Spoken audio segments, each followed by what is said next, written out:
Danielle King. Most people call me DK. I'm going to come to you and I'm going to talk to you about how do you work a full-time job and work this business. This past year I did $114,000.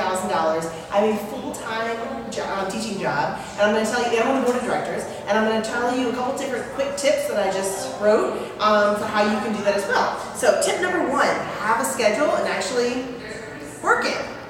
It's really hard to do, but have your calendars, have your different business plans, have your different things that you want to do and accomplish throughout the year, and then you're going to make sure it's planned out, and then you're actually going to follow it. On Sunday nights, I look at my entire week, and I look at like, all right, what am I going to do Monday? What am I going to do Tuesday? It could even be like taking out the trash. It could be doing the laundry. It could be different things. I personally like to use the Erin Condren calendar, and it has 3 different blocks. So my top block is everything I have to do at school. My middle block is anything that I need to do after school. So, you know, Target, because I can do the whole afternoon.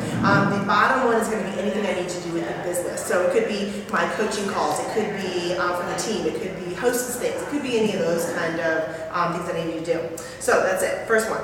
Number 2, you have to use all available time that you have. Everyone's like, I don't have the time, I don't have the time. Well, you can sleep when you're dead, right? So you're going to miss out on time. I'm just saying it's a possibility.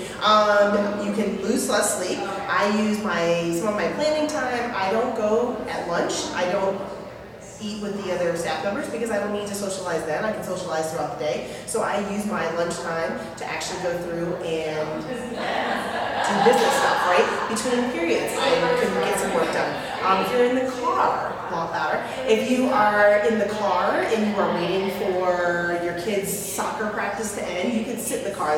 Trust me, they don't need to watch you guys, right? So you can sit in there, you can glance around, take a little peeky peek, and then for the rest of the time, you're actually doing work. In the evening time, if you're sitting there and you're watching TV, that's wasted time. Chris Chicanelli always says, feed your brain, feed everything, right? So we're putting good things into your body, which includes, you know, not watching, maybe Dancing with the Stars isn't the best idea unless you want to be like a professional dancer, and then do you, right? So when you're watching something, watch it on DVR so you can fast forward the commercials. That's going to take up a little bit less time. But when you're also watching TV, why not do other work while you're doing it? So you could be doing like whatever kind of work you want to do. Whatever.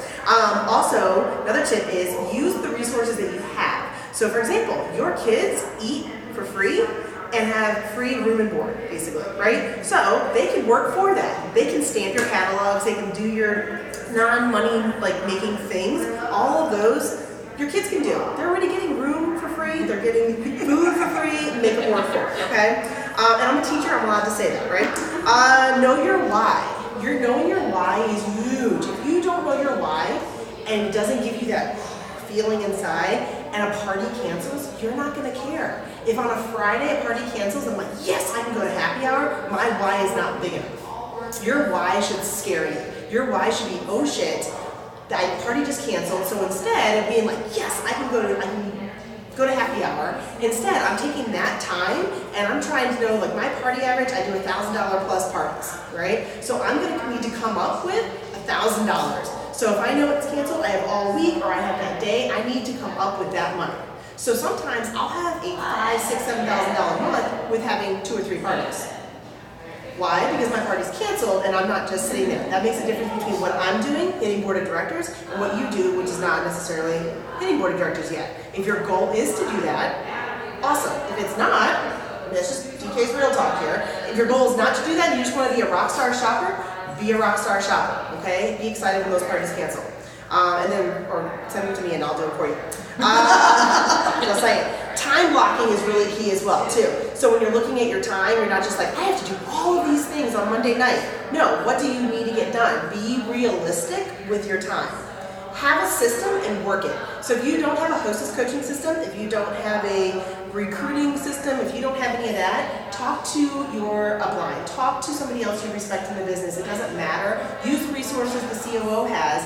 Find something that works for you that's simple, and then implement it how you need to, right? So what I like to do is on Mondays, I do my hostess coaching. If you don't have any parties, guess what you're gonna do on Monday? Find parties, right? Tuesdays, it's your team Tuesday. If you don't have a team, guess what you're gonna do on Tuesday? Find a team, right? I like to say too, if you don't have a team meeting, pick a day, that's your team meeting day. So my meeting is the 3rd Tuesday of every month. If I was like just getting started and nobody was coming to my meetings, I would still have the third Tuesday of the month, and that's the day I'm really gonna work hard to get those team members. When I have one person that join me and say, oh, my team meeting is on the third Tuesday of the month, how cool does that make me sound? How professional does that make me sound? Even if it's only like me, myself, and I, they don't need to know that, right? Wednesday, that's when you're doing your back orders. That's when you're doing your outside orders. Block it out like this. If on Wednesday, sorry, someone's trying to come into the door here. We have this beautiful marble here in the back, so we're blocking the door. On Wednesdays, if you don't have back orders and you don't have outside orders, guess what you're doing on Wednesday?